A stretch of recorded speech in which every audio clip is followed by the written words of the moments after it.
Bien-aimés en Jésus-Christ, salut et bienvenue à With Nous, notre communauté qui lit la Bible ensemble pour connaître les promesses qu'il y en a en Jésus-Christ, notre Seigneur, notre Sauveur et notre espérance.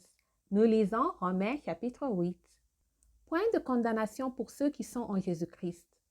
Ils marchent selon l'esprit et non selon la chair, étant soutenus au milieu de souffrances du temps présent, vivant dans la tendance du salut et ayant l'assurance que rien ne peut les séparer de l'amour de Dieu en Jésus-Christ.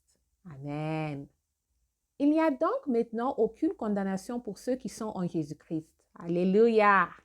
En effet, la loi de l'esprit de vie en Jésus-Christ m'a affranchi de la loi du péché et de la mort. Amen. Car chose impossible à la loi, parce que la chair la rendait sans force. Dieu a condamné le péché dans la chair. On envoya à cause du péché son propre Fils dans une chair semblable à celle du péché. Amen. Et c'est là afin que la justice de la loi fût accomplie en nous, qui marchons non seulement la chair, mais selon l'esprit. Ceux, en effet, qui vivent selon la chair s'affectionnent aux choses de la chair, tandis que ceux qui vivent selon l'esprit s'affectionnent aux choses de l'esprit. Et l'affection de la chair, c'est la mort, tandis que l'affection de l'esprit, c'est la vie et la paix. Amen. Car l'affection de la chair est inimitié contre Dieu, par qu'elle ne se soumet pas à la loi de Dieu, et qu'elle ne le peut même pas. Or, ceux qui vivent selon la chair ne sauraient plaire à Dieu. Pour vous, vous ne vivez pas selon la chair, mais selon l'esprit, si du moins l'esprit de Dieu habite en vous. Si quelqu'un n'a pas l'esprit de Christ, il ne lui appartient pas. Et si Christ est en vous, le corps, il est vrai, est mort à cause du péché, mais l'esprit est vie à cause de la justice. Amen.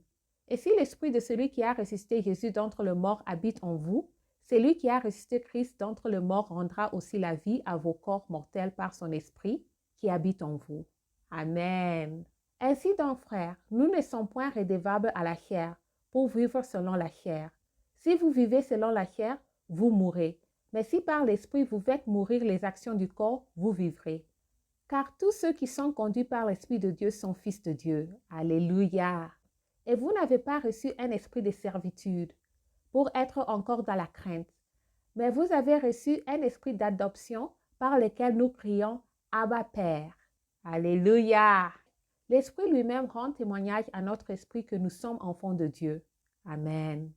Or, si nous sommes enfants, nous sommes aussi héritiers, héritiers de Dieu et co-héritiers de Christ. Si toutefois nous souffrons avec lui, afin d'être glorifiés avec lui. Alléluia. J'estime que les souffrances du temps présent ne sauraient être comparées à la gloire à venir qui sera réveillée pour nous. Aussi la création attend-elle avec un ardent désir la révélation du Fils de Dieu. Car la création a été soumise à la vanité, non de son gré, mais à cause de celui qui l'y a soumise, avec l'espérance qu'elle aussi sera affranchie de la servitude de la corruption, pour avoir part à la liberté de la gloire des enfants de Dieu. Or, nous savons que, jusqu'à ce jour, la création toute entière soupire et souffre les douleurs de l'enfantement. Et ce n'est pas elle seulement, mais nous aussi, qui avons le prémisse de l'esprit. Nous aussi, nous soupirons en nous-mêmes, en attendant l'adoption, la rédemption de notre corps. Car c'est en espérance que nous sommes sauvés.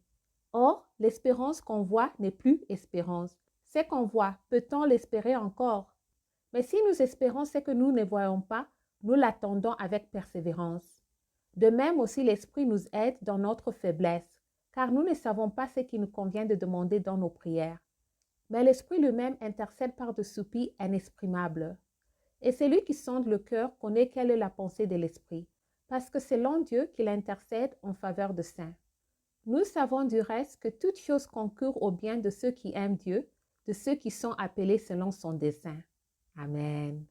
Car ceux qu'il a connus d'avance, il les a aussi prédestinés à être semblables à l'image de son Fils, afin que son Fils fût le premier-né entre les plusieurs frères. Et ceux qu'il a prédestinés, il les a aussi appelés. À ceux qu'il a appelés, il les a aussi justifiés. Et ceux qu'il a justifiés, il les a aussi glorifiés. Que dirons-nous donc à l'égard de ces choses? Si Dieu est pour nous, qui sera contre nous? Alléluia.